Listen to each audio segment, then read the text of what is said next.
Welcome everyone to the newest episode of the Bronx Muchachos podcast. I'm your host Mark, and tonight we have with us Daniel. What's up, everybody? We got Alex.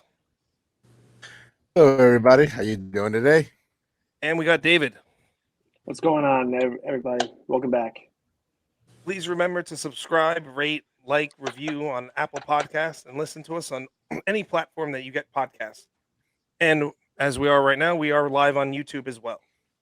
What's up, YouTube? So, boys, Hello. this was a big week. So I got one question for everybody here.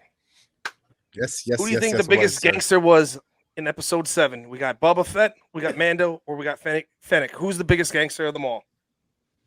The way Fennec came in at the end and just OD'd on everybody. That was awesome. Okay, I'm gonna say it straight up. When Fennec did what Fennec did, it felt like The Godfather Part 1 ending right there with Don Corleone just chilling out, relaxing, and then all of a sudden you got everybody getting hit. It's like, oh wait, they take care of all family business. You're right Mo there. Green. I like to think Exactly. it was a group Like effort. Mo Green just got taken out. Man, I like to think it was a group effort. You know, everybody had a hand in it. So, she stole the show. But nah, man. She really did. I don't know. It was pretty gangster. Grogu was pretty gangster when he came out of nowhere. He's like, I'm gonna give you that mean girl real quick. I'm like, I don't know what you are, little destroyer, but guess what? Bunk. Give me that little metal bolt. Have fun. and apparently he's a Rancor. Look at me, little Rancor coming out of nowhere. Exactly. It's like, look, the Rancor's out of nowhere. Time. That was dope. Yeah. Now we got Obi-Wan coming out in May. That's Yeah, gonna be right. awesome. That- Mandalorian in October. Man. Yep. What's up? Yes, I saw that. I when I saw Mandalorian season 3 is going to be coming out at the end of this year, I'm like, what? I'm so ready. October. I was like, it was great watching Mandalorian season 2.5. I'm ready for 3 now. Yeah. Because that's what we just saw. You could call it Boba Fett. It was Mandalorian. I think episode 5 was probably the best one. The last 3 episodes were in succession just better. It was just awesome. The Black Saber. Oh my god, it was so dope. It was dope. The one thing, I even texted Alex about this earlier today. The best scene in episode 5 was like, yo, I just slaved your bosses a bunch of money back there. If you guys just let me walk, you guys can have at it. Like, I'm not gonna fault you for anything. I'm like, that is so gangster, dude. Yeah. It's like, yeah, I just killed your boss. What do you say? You'll let me walk, and you got Now, the my pile thing of is, money though, back there. My thing though is about like when season 3 of The Mandalorian comes out with Grogu, since like he is technically a Jedi, he could actually probably use that dark saber. Man. I just want to know how they got young Mark Hamill into this. Like, what did they do? Just CGI his face on another body, and like, even with the voice, like, how did they do that? No, they just voice acted him. They didn't even CGI his face. That's like, oh, congratulations, we're going to use CGI everything. I thought they got another actor to do all the motions, but then they turn around, they just had him do all the voiceovers. Wow. Because everyone has that de-aging. Everyone's got that de-aging CGI thing or whatever it is. I mean, all the stuff that was used in the Irishman, they used it once before for Mark Hamill in season 2, the final season or the final episode of The Mandalorian. Yep. Yeah. That was great too. Special effects in Hollywood have always blown my mind. So, well, don't forget LucasArts came through with all the big stuff too. Grogru. My wife got me this AirPod holder for my AirPods about a year ago. This thing is awesome. He could be our mascot. It doesn't work. Yeah. Mine's is not working. Let me put it in front of me. There we go. Oh, there we go. There we go. all the Baby Yoda stuff. My son has all that stuff, so it's all in his room. Dude, my son has so much Baby Yoda clothing. He's gonna hate I saw it. this bad boy. I saw this bad boy right here at Costco. This was at Costco I saw, and I had to get it. I was like, I want That thing was all. They have it at Walmart and Target. It's almost like $50. Yeah. Man. Woo. I'm happy that sucker one was like $30. Oh, those things are all over the place, man. Yeah. And speaking of being all over the place, today we got big news too. We got stuff going on with the CBA. Commissioner Manfred decided to announced a few things today, such as universal DH. Overlord. Yeah, we got a universal DH coming to baseball now.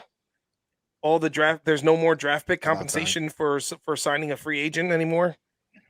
Thank God. Yeah, we got what's it called? There's going to be a lottery now to quote unquote stop the tanking.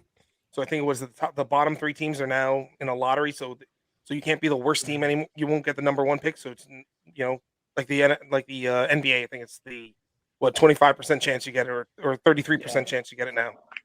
But then also on top of that, they're making basically we're going. Does that mean we're going to that to the little like balls type like the NBA does, like basically like lottery balls? Probably.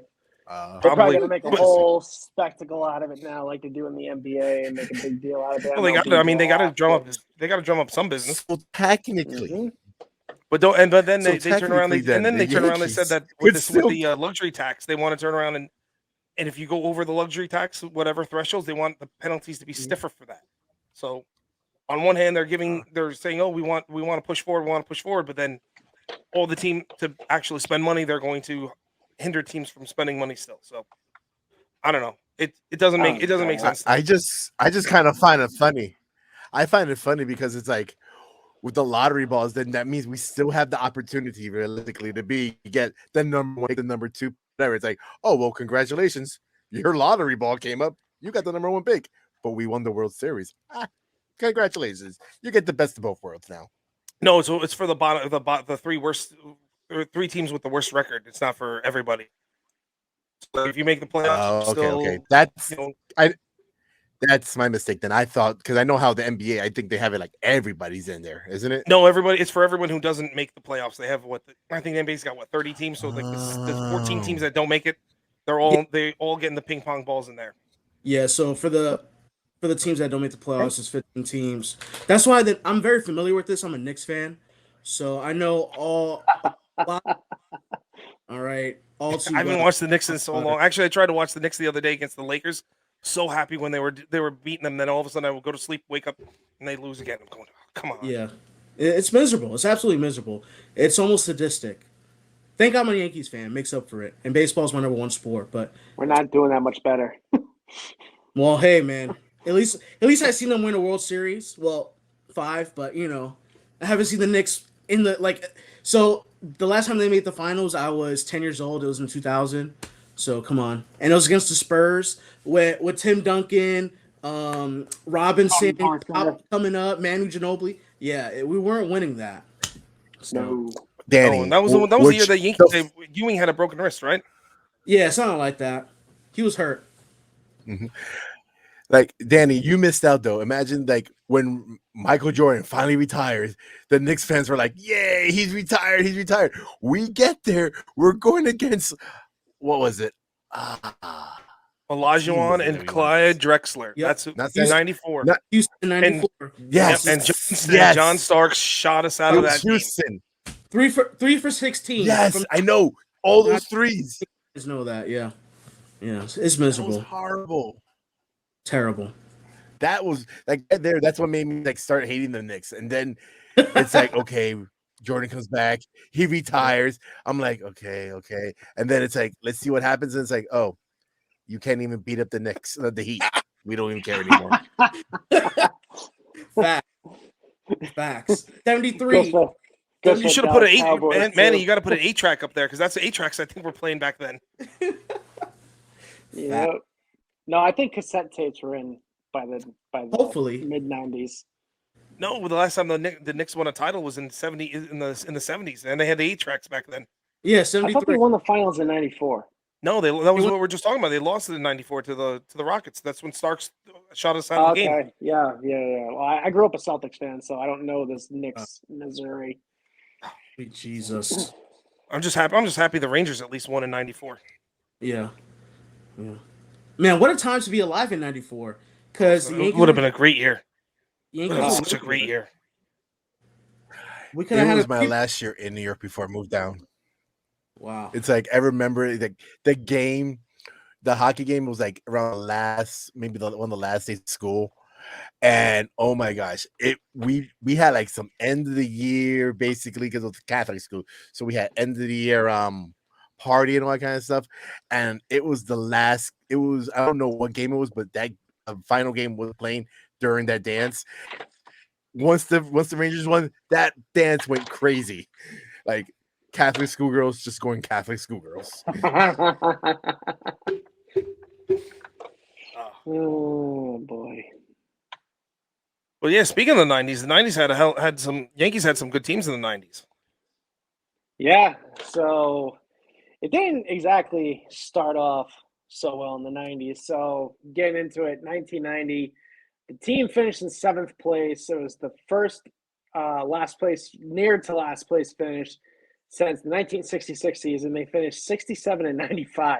Like, we thought last year with an ugly 92 win season was bad. Can you imagine only seeing them lose 95 games and only win 67? Like, I can't even picture that. The team was managed by Bucky Dent and Stump Merrill. Dent got fired on June 6th. Stump Merrill took over. Unfortunately, before the start of that season, Billy Martin passed away in a car accident on Christmas Day.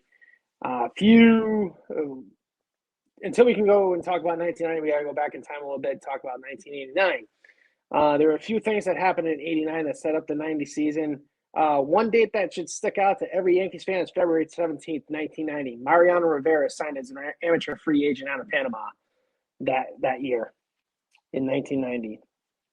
And that kind of was the catalyst behind the whole uptick in the 90s going forward. Some gee whiz things about the 1990 season. Commissioner Fay Vincent banned George Steinbrenner from baseball for life. Apparently, the boss paid a low-level gambler $40,000 to dig up dirt on Dave Winfield. Don't know why. Couldn't really find the answer. And then Winfield turns around and sues Steinbrenner because apparently in Winfield's contract, there was a clause stating that George had to donate $300,000 to Winfield's foundation, and he never did. So he tried suing Steinbrenner on breach of contract on that. Dave, if you remember, George called Dave Mr. May. So he had it out for him. Like, I became for a reason. But it's not all Dave's fault that the Yankees never won during the 80s. I'm not saying that. I'm not saying that it is. I'm just saying this is hilarious. Yeah. Like, looking back on it now, almost 35 years, over 30 years later, it just makes you laugh. And then Cecil Fielder on October 3rd, 1990, became the first player since 1977, since George Foster, to hit 50 home runs in a season. So that was pretty cool. Some acquisitions that went on that year. Luis Polonia was traded to the California Angels for Claudel Washington and Rich Montaloni. Winfield was traded by the Yankees to the California Angels. Weird, given the events that went on. Clay Parker and Lance McCullers came to the Yankees from the Detroit Tigers for Matt Noakes. Not a bad deal. Lance McCullers Jr.'s dad was an absolute stud. And then Deion Sanders, unfortunately, was released on September 24th of 1990. I think that's maybe why I kind of fell in love with him as a football player growing up as a kid. Notable draft picks that year in 1990. Carl Everett was drafted in the first round of that year. Ricky Leday was drafted in the 16th round of 1990. Andy Pettitte was drafted in the 22nd round, but didn't sign with the Yankees until the 25th of May of 1991 because he was still in college. Jorge Posada was drafted in the 24th round. Shane Spencer drafted in the 28th round of 1990. The standings that year, the Boston Red Sox only won that division by winning 88 games. The Yankees record, they were 37-44 at home and 30-51 on the road. Try to picture that. And then fast forward to 91. Steve Sachs led the Yankees with a batting average of .304. Roberto Kelly had 5 RBIs in one game against the Tigers. And then Steve Balboni was released by the Yankees. Andy Hawkins released by the Yankees after pitching a no-hitter the year before. Mike Blowers was traded to the Mariners for a player to be named later in a box of baseballs, apparently. And then the Yankees signed Pettitte in 91 on May 25th. The 91-92 offseason, Romero Mendoza was signed as an amateur free agent. Some other things that went on. The Phillies completed the deal by sending Charlie Hayes to the Yankees on February 19th of 92. And then, unfortunately, that year, it was 1992 was a fifth-place finish, 76 and 86, 20 games back in the AL East behind the Cleveland Indians. JT Snow made his Major League debut that year. Fast forward to 1992, Derek Jeter drafted June 1, 1992, in the first round of the 92 amateur draft. Not really much happened that season. They still fell short of the playoffs. Roberto Kelly was traded to Cincinnati Reds for Paul O'Neill in November of 92. Charlie Hayes was drafted by the Rockies in the expansion draft that year. He went away for the second time, unfortunately. And then December 10th, Jimmy Key shows up. And then 5 days later, Wade Boggs is signed as a free agent. The 93 season, they finished 7 games behind the Blue Jays, who won the World Series that year. First winning season since 1988. That's how many losing seasons they had from 1989 to 1993. All losing seasons. And we're complaining about them winning a sloppy 92 games last season. We have nothing to complain about. Just saying. Some notable transactions that year. Luis Polonia comes back as a free agent. Bobby Ojeda signed as a free agent. Bobby Munoz, Ryan Karp, Kevin Jordan, traded by the Yankees to the Phillies for Taylor Mulholland and a player to be named later. And then Jeff Reardon was signed as a free agent in February of 94. The 94 season, we all know what happened with that. Strike happened. World Series canceled. Yankees and Expos were the top 2 teams in the respective leagues.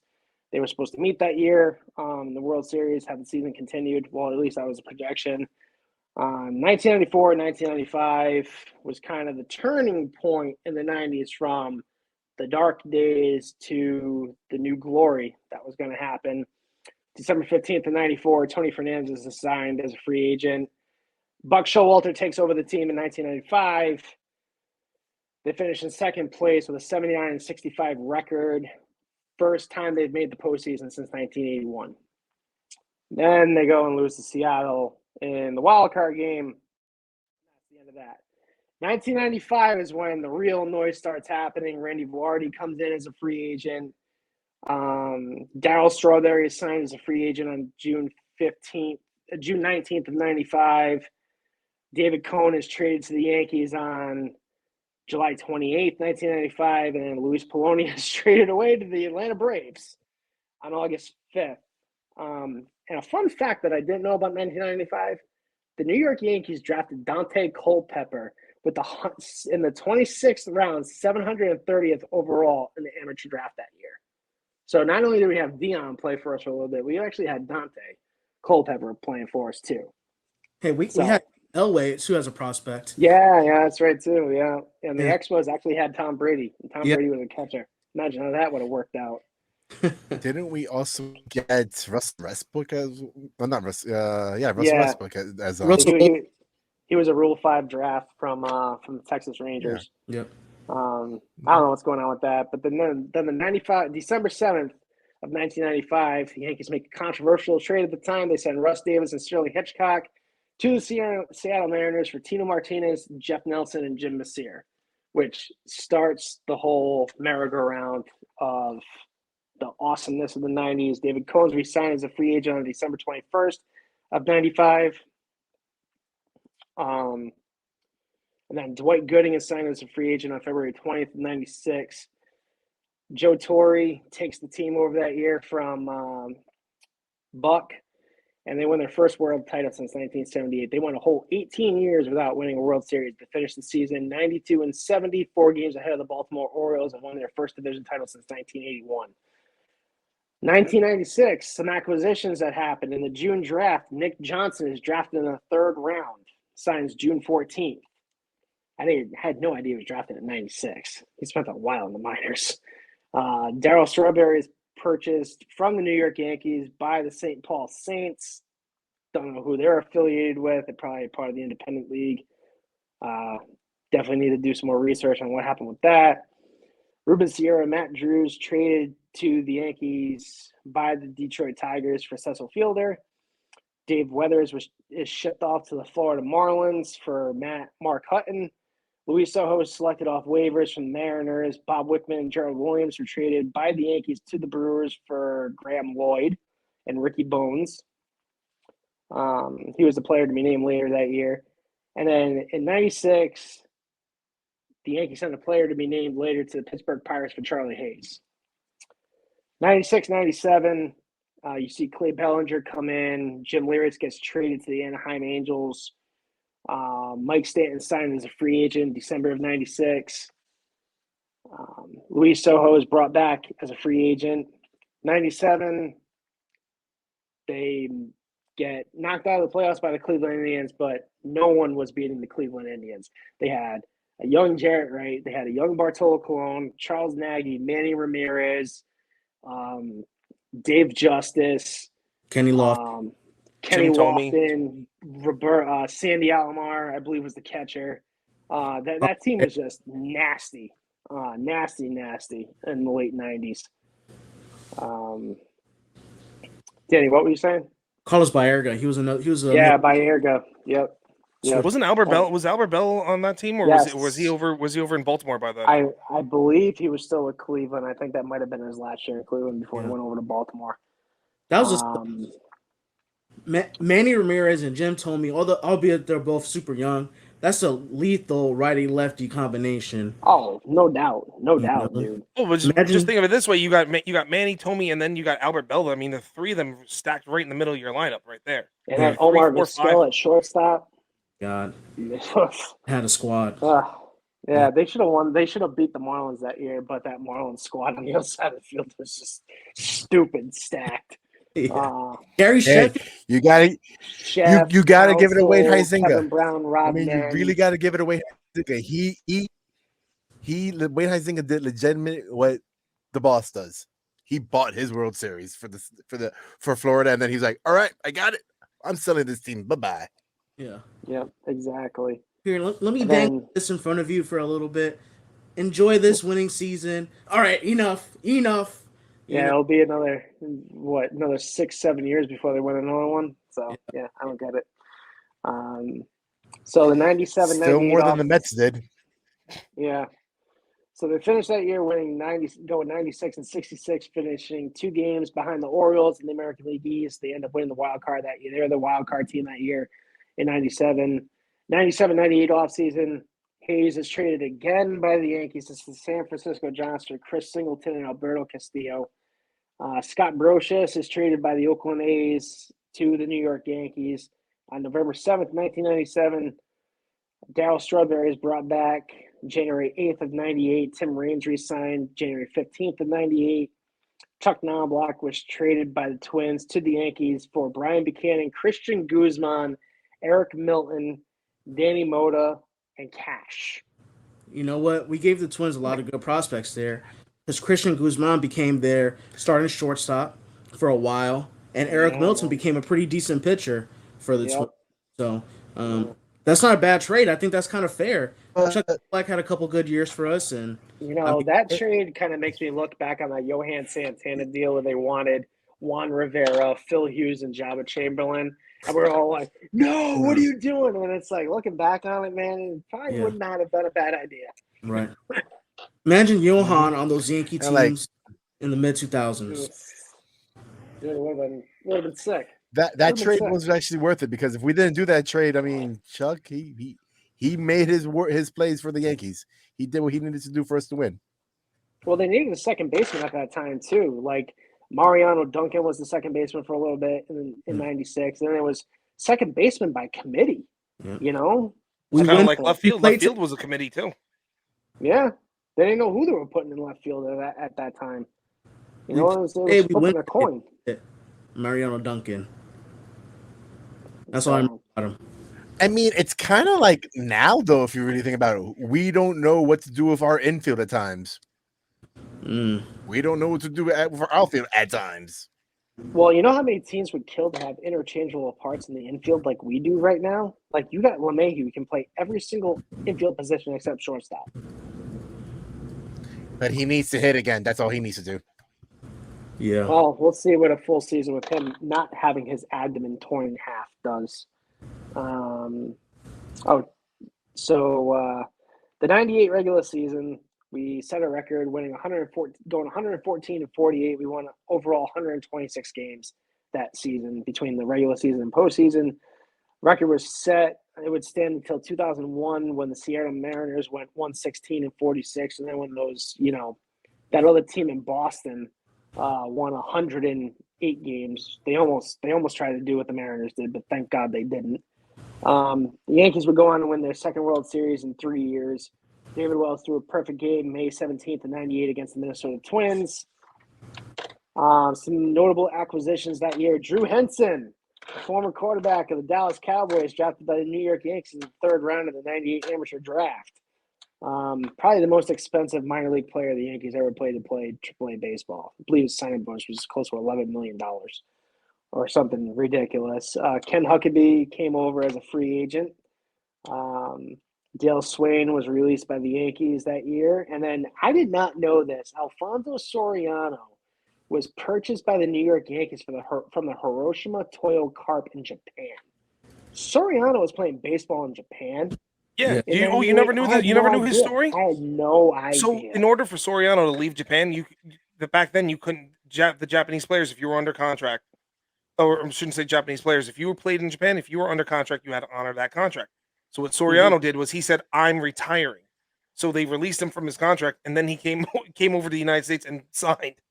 And after that, like anybody who played in Japan, you can't do that again. But he was the first one to do that. That's crazy. I was researching all this today, and I was like, I had no idea he played in Japan. Like, that is just no wonder why he was so good by the time he got over here and blasted through the minor league system. And well, don't forget he was also 2 years older than what he said he was. Too. Yeah. Yeah. So then 98-99 offseason, Scott Brocious is brought back on a 3 or 4 year deal. November 10th. November 11th, David Cohn resigns as a free agent. Brian Williams was re-signed as a free agent after damn near going to the Red Sox. Yeah. Thank God he didn't. He was really the Red Sox. He said had Jordan not called him, he would have been a Red Sox. So imagine that. Yeah. How torturous. Yeah. And then February 18th, 1999, the Yankees shocked the world with a controversial trade where they sent beloved David Wells and Graham Lloyd and Homer Bush up north across the border to the Blue Jays for Roger Clemens. This basically set the baseball world on fire because David Wells won, I think, close to 24 games that year, the year prior, or something ridiculous. And he was basically the best pitcher for the Yankees. And the year prior, wasn't it his the no-hitter that he had too? Yeah, that too. He was the ace. He was the ace perfect of that game, staff, yeah. and they were just like, gone, bye. Yep, it was a 1-2 punch with him and Coney. Yep. And then, so then we finished the regular season that year, 98-64, 4 games ahead of the Red Sox. We played in the ALCS, won that, go on to win the third World Series in 4 years. Cohen throws that perfect game, first no-hitter since interleague play started, and oddly enough, the opposing pitcher was Javier Vasquez that game, and that was the 16th perfect game in MLB history. Some notable acquisitions that year: Strawberry comes back as a free agent. Lariats is traded by the Padres to the Yankees for a box of baseballs, basically, and that's it. That's the 90s. That's how we ended up here. So, yeah, man.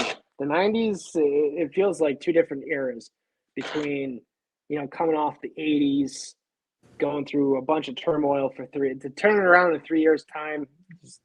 Gene Michael was a genius. That's all I got to say.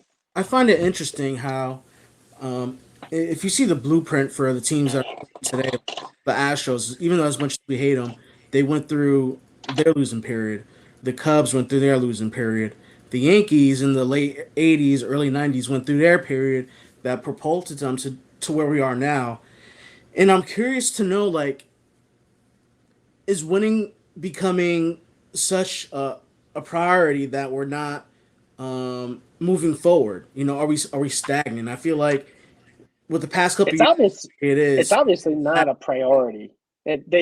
Hal has made it clear the last several years that just, if we get to the playoffs, I'm content with that as long as I make my billions. Like, if George was still alive, he would have the top name at every single position in pinstripes before this lockout happened. Yeah. I'm telling you right now, like, this team, if George was still alive and healthy and running stuff, this team would be ridiculous. Justin Verlander would be in pinstripes. Carlos Correa would probably be playing shortstop.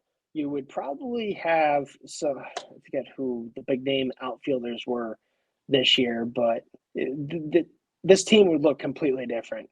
I'm telling you right now. Yeah, but you got to also think about it. There's a difference between George. You got the George that ran the team in the 70s, ran the team in the 80s. Look what he did with everything in the 80s. Wheeling and dealing, get Ricky Henderson and trade him off for a bag of donuts. Get all the players in and get them all out. Until he got booted from baseball for 3 years or something like that.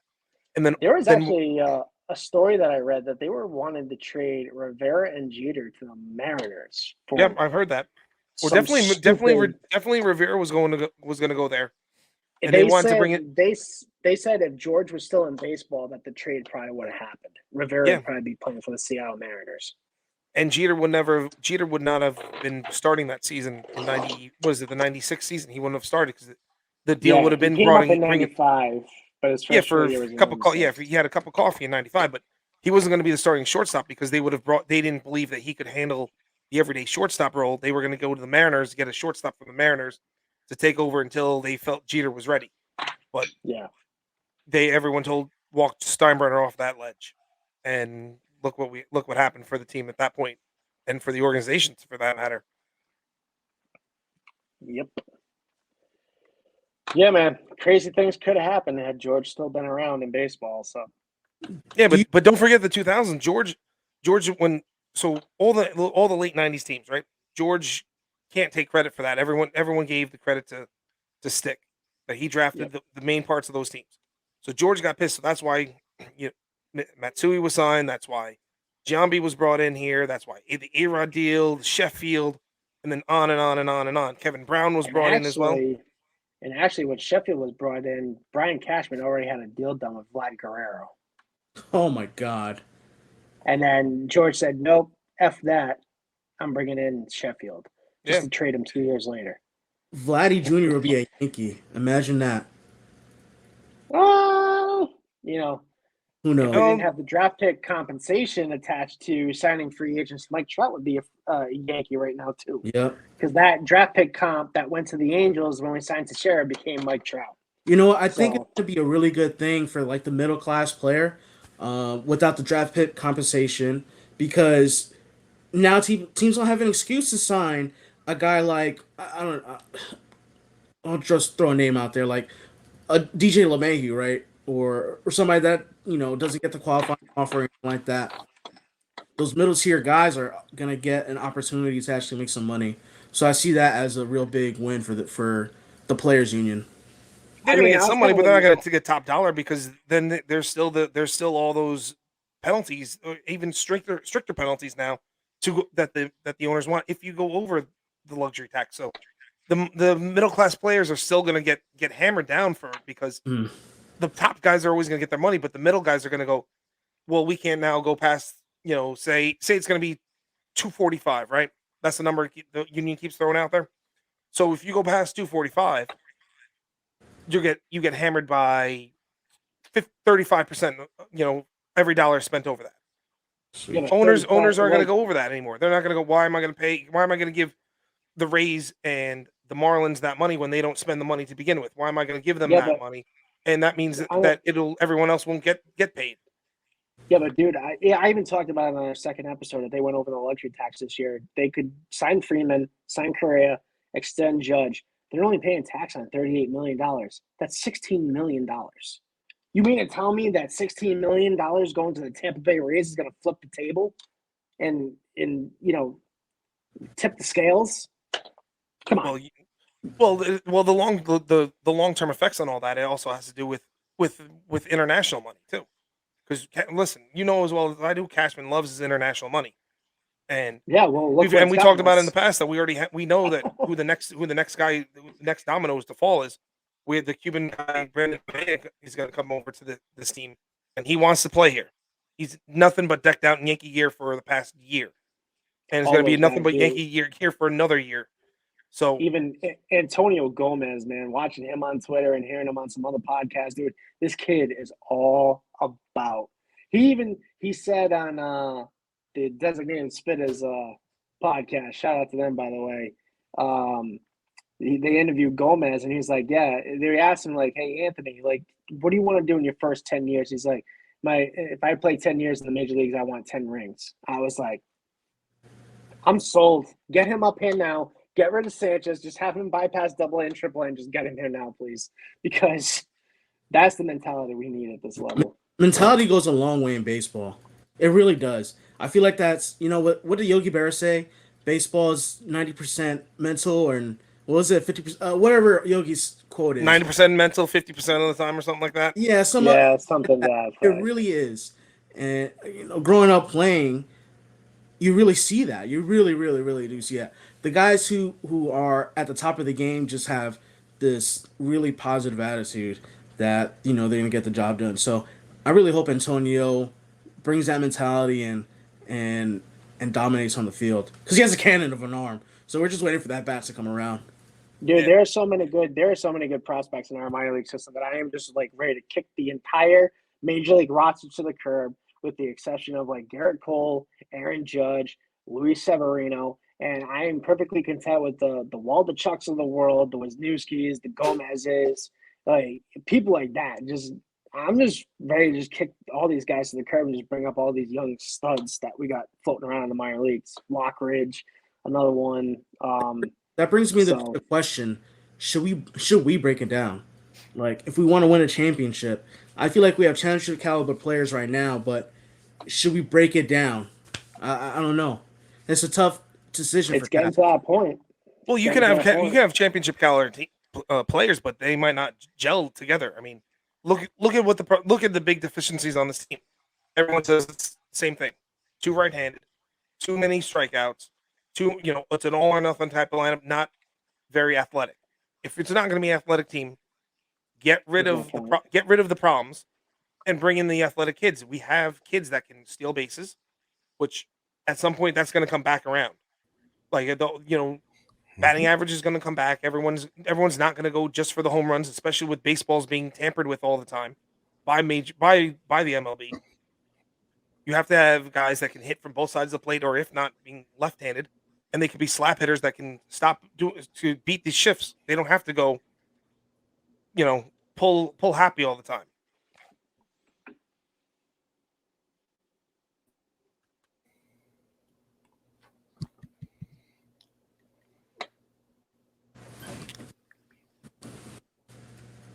We good? Yeah. Okay. Yeah, you were muted before, buddy. Oh, my bad. Yeah, a little mute problem. Difficulties over here, man. I gotta put my glasses on. But what if Joey Gallo became like a slap hitter? Imagine that. What if Joey Gallo became a 240 hitter? I'm done with Gallo. I'm like totally done with him. Because I'm willing to give him half a season. I'm not even willing to give him that. He's got to prove himself. We all know what we were getting into with him. He was gonna hit home runs, gonna strike out a ton, and he was gonna walk a ton. There's no other options for him. Yeah, dude, that's no bueno.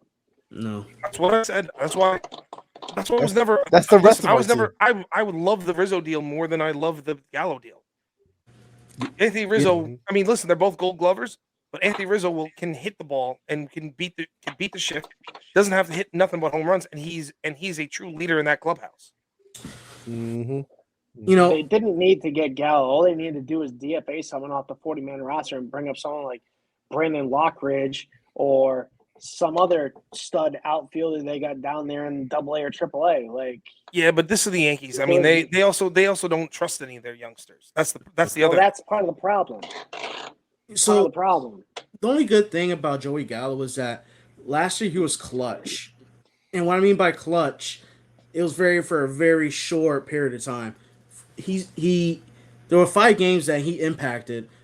The game against the White Sox, we hit that 3-run homer, and there were a couple other games that helped us win games and helped us win the 92 games that got us into the wild card. Without those games, had we lost those, then we will be behind Toronto. So there was some value to Joey, but I felt like him batting behind Giancarlo in the playoffs in the wild card game. I thought that was a terrible decision. He should have never been batting fifth in that lineup. He should be batting. No, he should be batting bench. No, I could tell you something that was was a good move though. Okay, what a real good move was when we traded for David Justice. You were right about that. Yeah. if only Joey Gallo becomes David Justice. Or even take it a little bit past that to go for Raul Ibanez. When we had Ibanez on that for that 1 year he was on the team. I think he was there for 2. I think he was there in 12 and 13 or 11 and 12. I think 11 and 12. Yeah. Yeah. But we all remember the 2012 ALDS. I was on deployment and I was working like bird in that game, and I was going absolute like crazy because I couldn't watch it. So just seeing the highlights, I was like, oh my God, I'm missing this. But that was like the coolest thing that I saw in the playoffs. So that really made me hate the Detroit Tigers with a passion. Number 27 forever, Raul Ibanez. Good old Raul. Is he still with the Is he still doing stuff with the Mariners, or is he? I'm not sure. I'm not sure. He should be someone we bring in for hitting as a hitting coach or something along those lines. He definitely has a mentality for it. So, Mark, you want to bring us down memory lane and talk about the 80's Yankees, man? Oh, the good old 80's. You know, the Since 80's all were... of us youngins don't remember it. Yeah. Remind us. Especially me. I was like 2 or 3 years old. Yeah, screw you all, man. I know I got the gray in the beard. So the 80's Yankees is an interesting way to look at how to construct teams, because you got to remember they were just coming off the latter part of the 70s where they won in what 77, 178. They lost in 76, and then 79 happened, and that was Thurman Munson. So I mean, they were kind of a wash. They were washed at that point emotionally. Didn't they go to the playoffs in 75 and get bounced in the LCS? I think so. I mean, they were on the up. I mean, they had the players coming in. They had, you had Nettles, you had Thurman, you had, Reggie wasn't there at the time, but you Lou Piniella was there. Yeah, Willie. 75 was the Red Sox Reds. Yeah. Right. Big Red Machine, and that was a series where Carlton Fisk did try to go fair and all that, and they ultimately lost that one to continue the curse. So 75 was a good year for Yankee fans. So 76, 77, 78. Well, yes, but starting 80, there was a few things that happened. One, Chris Chambliss, who was the first baseman during those championship teams, he was traded with a couple others to the Blue Jays for Rick Cerrone, Tom Underwood, and Ted Wilborn. Don't know who any of those people are. Most of the people are, but it doesn't matter. Bob Watson was signed by the Yankees that year. Rudy May was brought in. Nothing else really big happened. I mean, that's not saying anything bad considering they won 103 games and they made it to the AL. They were AL East champions. They made it into the playoffs that year. They lost, and then the next season, George decided to be George. He went and spent, and the big name that came in, which is kind of funny. Since we're talking about the 90's before, on the things that happened, was the precursor to that, which was they got Dave Winfield that year, and that's in 81. That's the year the Yankees went to the World. That was the last time they went to the World Series before 96. And they lost in 6 games to the Dodgers that year. Also that year, imagine the team had these players still. They drafted John Elway in the second round. They drafted Eric Plunk, who was a good relief pitcher for all those years.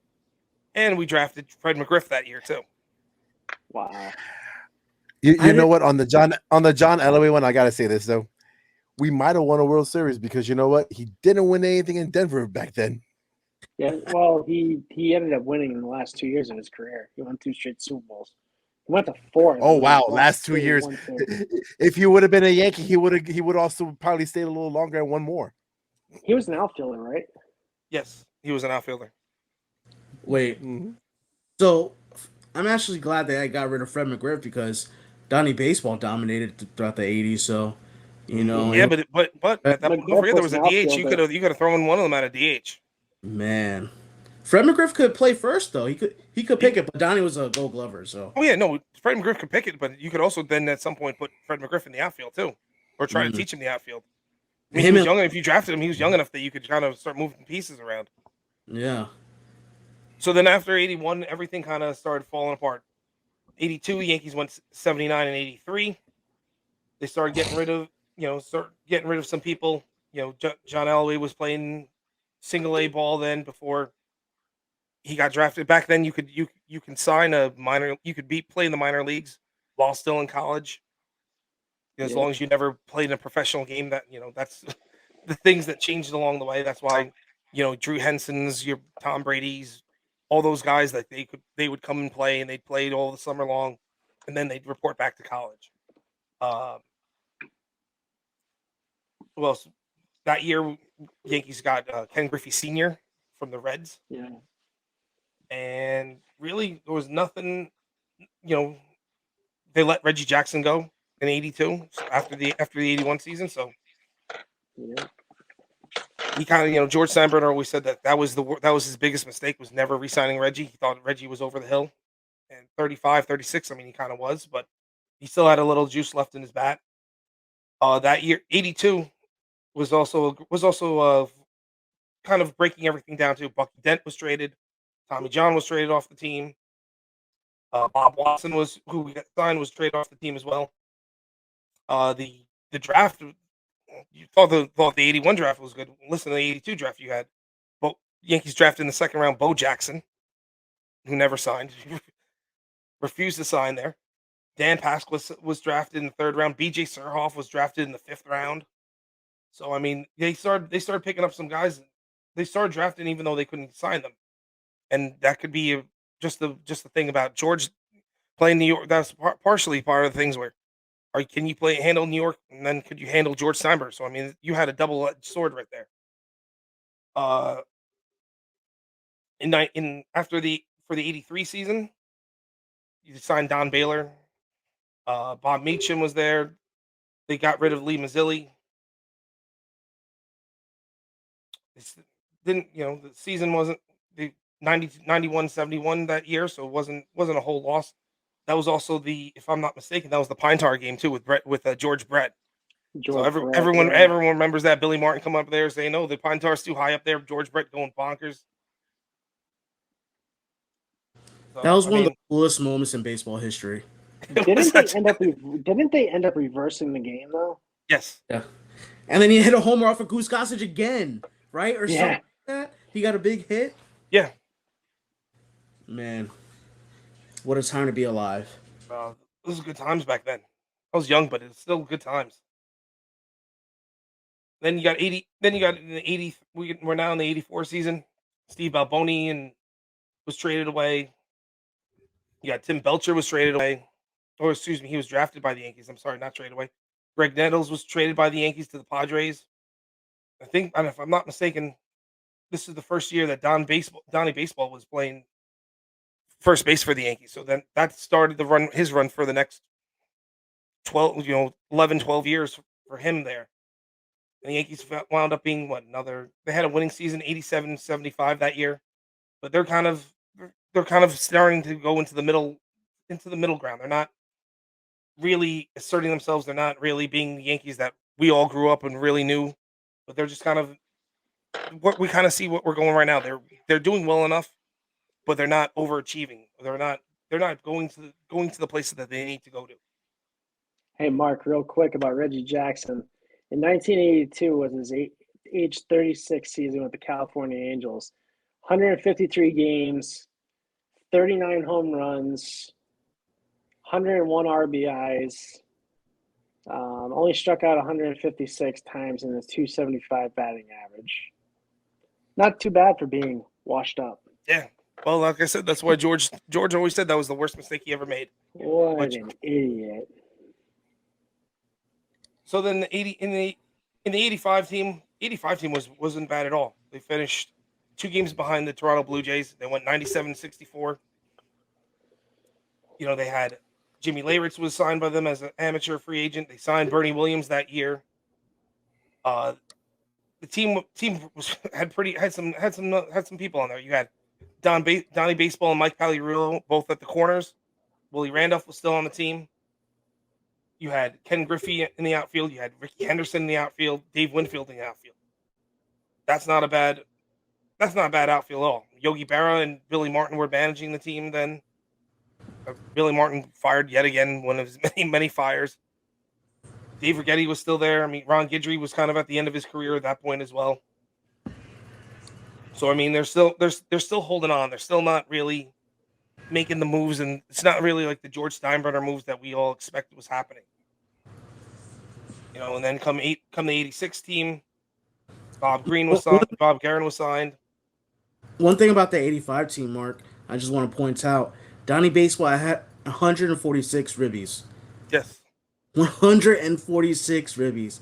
That's when everyone took those stats and actually loved those stats. Yeah. I mean, I still love it. I think growing up, RBIs are I feel like it's such a clutch factor thing. Like, you got to have a different tempo with batting when runners on base. So, seeing 146, man, that's ridiculous. Mm-hmm. Well, and then Donnie Baseball followed up the next year. He became the 6th player in Major League history to have 230 hits, 100 ribbies, 30 home runs in a season. So I mean, he was solidifying himself with a career, and he was the first Yankee since Lou Gehrig to have 3 consecutive 200 hit seasons. So I mean, you got that going on. You got Dave Winfield. He was the first Yankee since Joe DiMaggio to have 5 straight 100 RBI seasons. Willie Randolph was became the all-time leader of Yankees playing second base, games played. You know, and that was the year that Mark McGwire also entered the league, and he had 3 at bats with no hits in his first at bat or his first game. The Yankees also drafted. I don't know if you guys will remember this one, but Kevin Moss. Does everyone remember Kevin Moss? Yes, he was drafted in '86 that year. One-hit wonder. Yeah, exactly. I don't remember him, so I'll admit it. He was one of those guys that did a lot of great things in a short period of time and then like just disappeared. Kevin Moss was supposed to be at one point the heir apparent to Don Mattingly. That's what Kevin Moss was, and he just never panned out. He had one great year. Home runs, and I think his first 100 at bats or something like that. Pretty much. I mean, it's funny. It's like you're saying all this stuff. You're saying all this stuff, Mark, about the 80s, and it's like the more you say it, the more I'm like, yep, that's why this is the lost decade for us, because I don't remember any of this really. It's crazy because it's a lost decade, but they had over the entire decade, they had the best record in baseball. Like the entire decade, the Yankees had the best record, and they have nothing to show for it. Not one thing. By, I don't know. It was just mismanagement. That's all. Certain players they thought were going to hit that didn't, and I mean, and it doesn't help in the 80s that you have George just doing George things like, oh, hey, Billy, you're fired today. Hey, Billy, I miss you. You're hired again. Hey, you're fired again. It's like, come on, man. He was hired. George was drinking a little bit too much of the Kool-Aid. Or not enough. George was in full boss mode at that point. But I mean, even you got 87. Yeah, he was.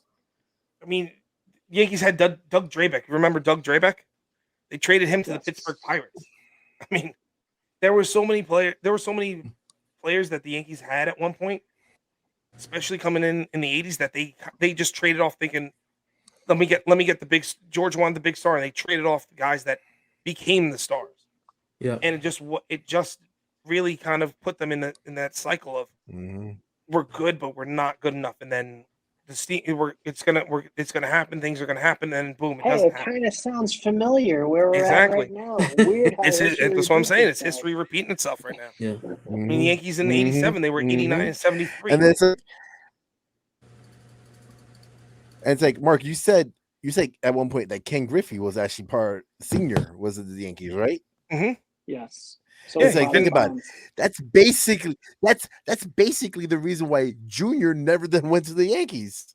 Well, Junior didn't go. Junior didn't go to the Yankees because there was a time where I think it was Billy Martin didn't like the kids being on the field, and Ken Griffey Sr. brought Junior onto the field, and Billy Martin supposedly told him, "Go get your son off the field, but let Greg Nettles have his kid taking grounders at third base." It was actually George that didn't want the kids in the stadium, and Griff and Junior got taken off the field, and then Senior said to Griffey, "Go look down third base," and it was Nettles' son taking grounders at third base, and that's when the whole George is a racist thing started getting thrown around. But then that's also why Griffey Jr. always said that goes, "Oh, if the only team that ever gives him his contract team off me a contract, I'd retire." Yep. Mm-hmm. Sad, man. Thanks a lot, George. We could have had Griffey. Yep. I would have been so happy to have Ken Griffey Jr. in the 90s. Oh my God! Can you imagine how many home runs he would have hit into right field in Yankee Stadium? Bro. My God! And don't forget that's back then. That's when Steinbrenner and all the GMs, they wanted left-handed power, not like we have now.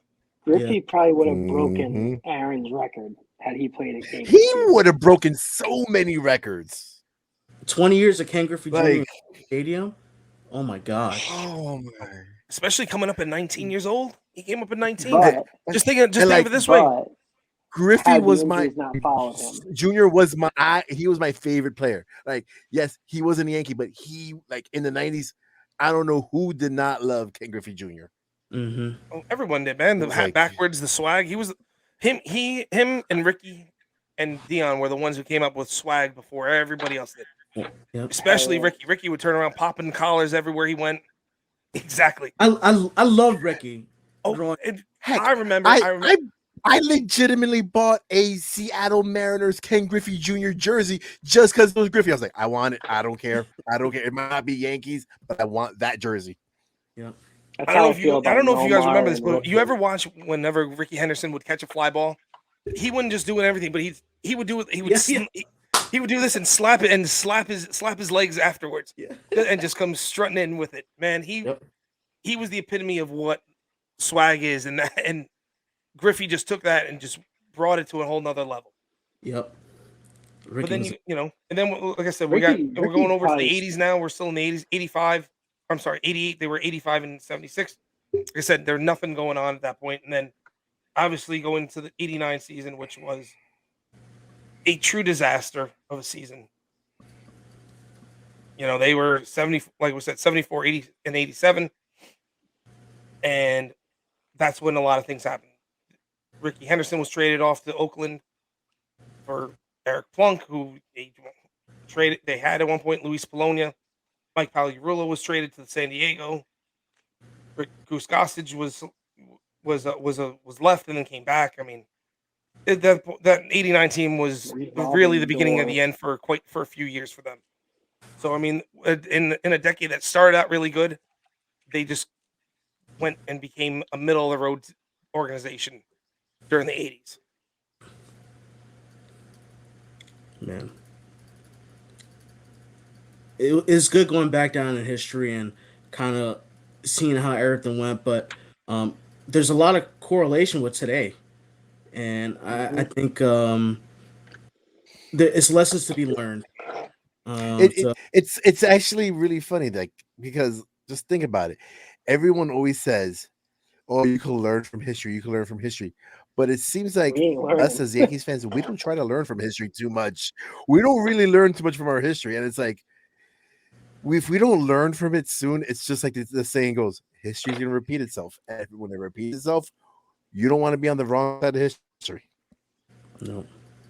I always said to my dad, I was like, man, like going through this drought that we're in now, I was like, man, I can't imagine what it'd be like watching all these horrible teams in the 90s. And it's just like, as this keeps going on and progressing forward, it's like, man, I'm living in the damn 90s. Like, this is not fun. I was like, if this is what it was 80s. like from 80s. the 80s, The 90s wasn't that bad. Like, that's just, oh my God. We're spoiled. Like, we're spoiled Yankee fans. We really are. Absolutely. All I saw them do was win my entire childhood until 97, 01, and 03 and 02 happened. But you know, like, but look at the history in general. Just look at the history in general. Okay, let's just see. 50s winning World Series, 60s winning World Series, 70s winning World Series. Well, there was only like 10 teams. No matter, you could legitimate. It wasn't really hard to do back then. I mean, if you want to really talk about, look at the 40s. I mean, they did what, they did 5 straight in the 40s too. Yeah, actually, the World Series back in the 20s was 9 games long. The 1927 World Series was 9 games. The Yankees won in 9 games. It was in the 1910s. It was 9 games. Remember with the Black Sox. Yeah, but that changed exactly. That back then that was changing from 9 games to 7 games. Yeah. Was it 23? Was it 21 or 23? 1923. 23. And then we won a couple in the 20s. We won a couple in the 30s. And what, 23, 27, 28.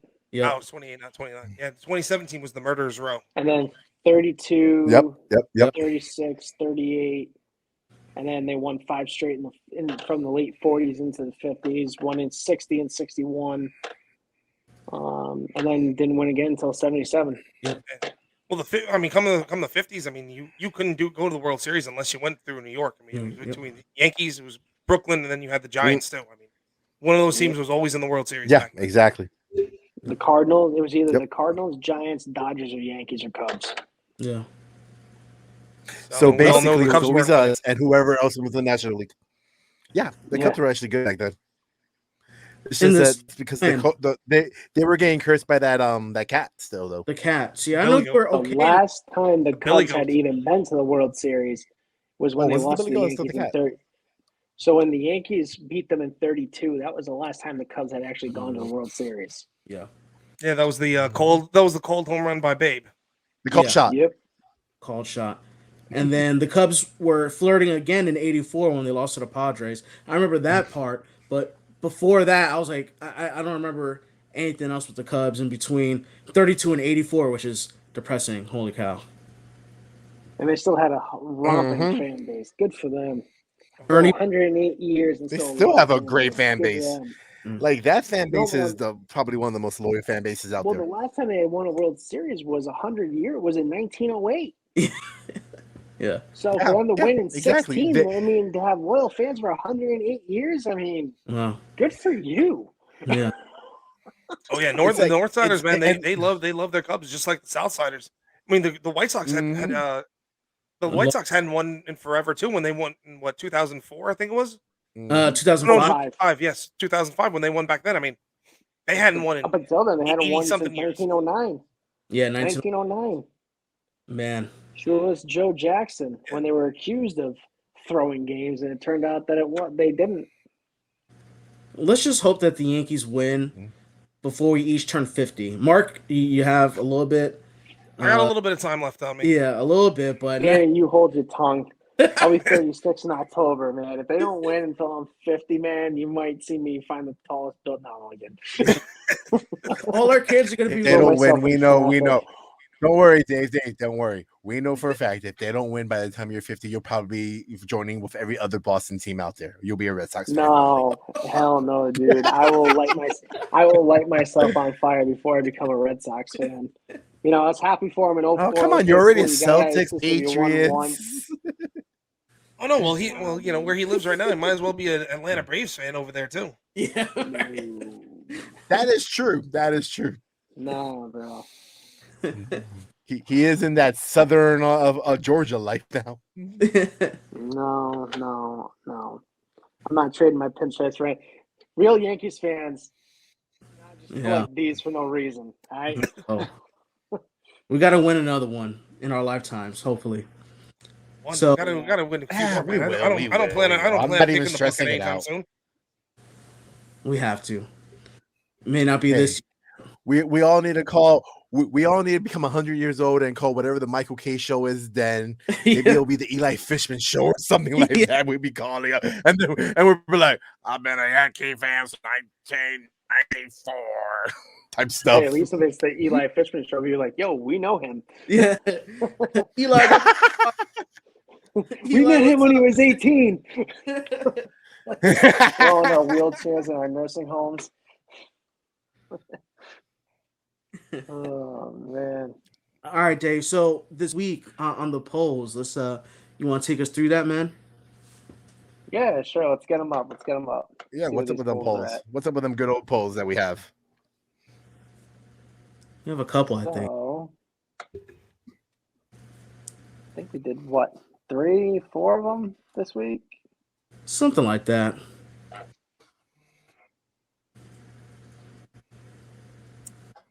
Yeah, we had a few polls this week. Oh, here we go. Here we go. The magic of YouTube. Boom. All right, so our first poll that got 12 votes still has 15 hours left, so get your votes in. Your votes count. Remember that. With a universal DH, who is most likely to be traded at the end of the lockout? And the options were Luke Voit, Miguel Andujar, or Gary Sanchez. So Sanchez got 16.7% of the vote, and Andujar got a little below, not quite 0%, but not quite enough to hit 1%.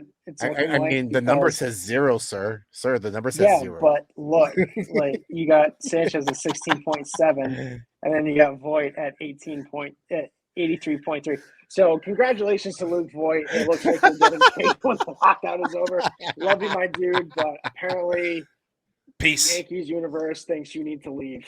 I don't think that. I hope they find a way for you to stay. That's where that one lies. Listen, I like Luke, but the writing's on the wall that he's gonna unfortunately have to. He's gonna find a new home. I mean, it's just the way things are gonna be. It is what it is, man. It's baseball. It's a vicious cycle. Mm-hmm. Whatever.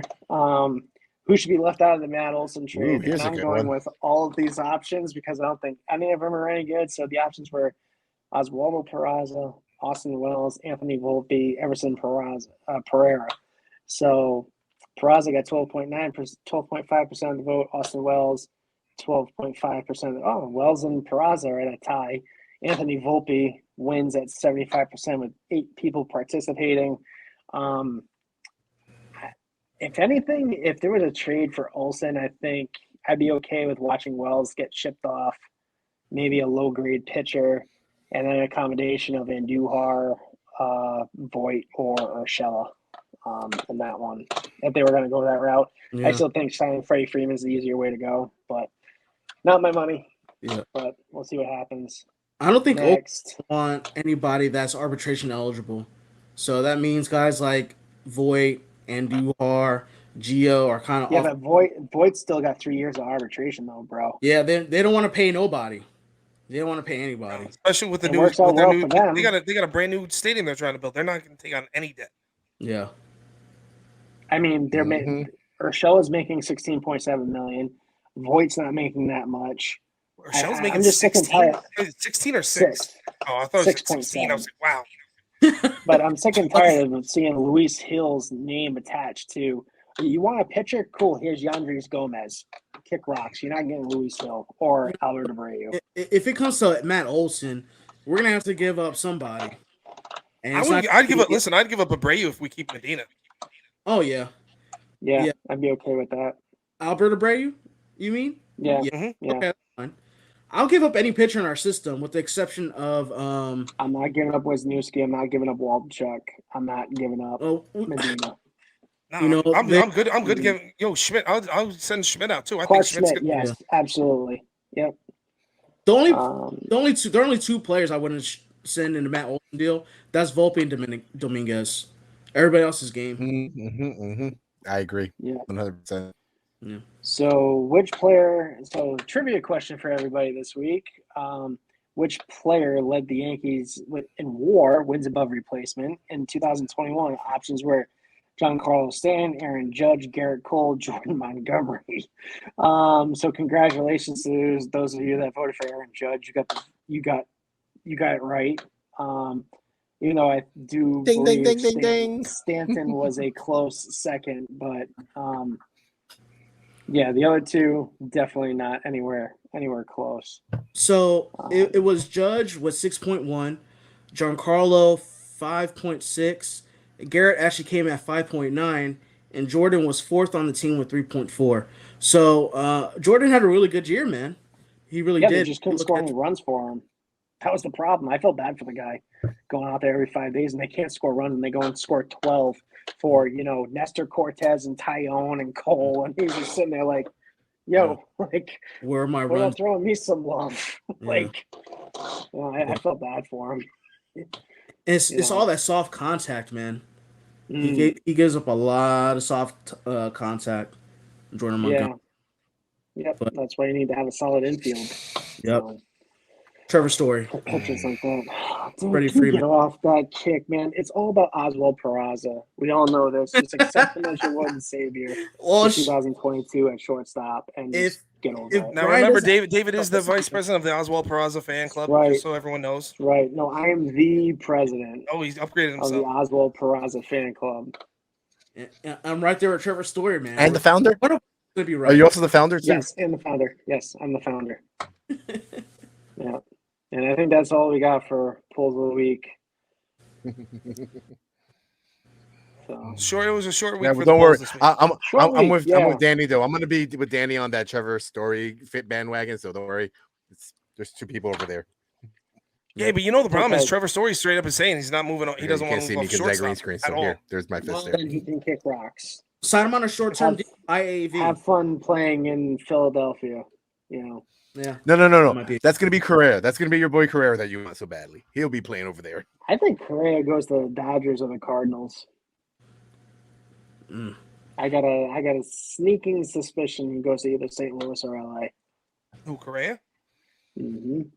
I can see Story going to St. Louis before. Or maybe the Angels. Maybe the Cubs. Whoever's straight up. Speaking of the Angels, how messed up is this? So they got that trial going on for what's that guy's name? Eric something or other, the one that gave Tyler Skaggs all the drugs. Yeah, he's throwing the clubhouse guy. Yeah, he was throwing Matt Harvey's name under the bus. He said Matt Harvey was giving Tyler Skaggs the Percocets. Jesus, not a good look. Not a good look. And that guy just revitalized his career too. Barely. It's gonna be a wrap for him soon. Yeah, well, now they won't be testing for any substances in MLB, according to other reports, or until they get this. Well, everybody, it seems like.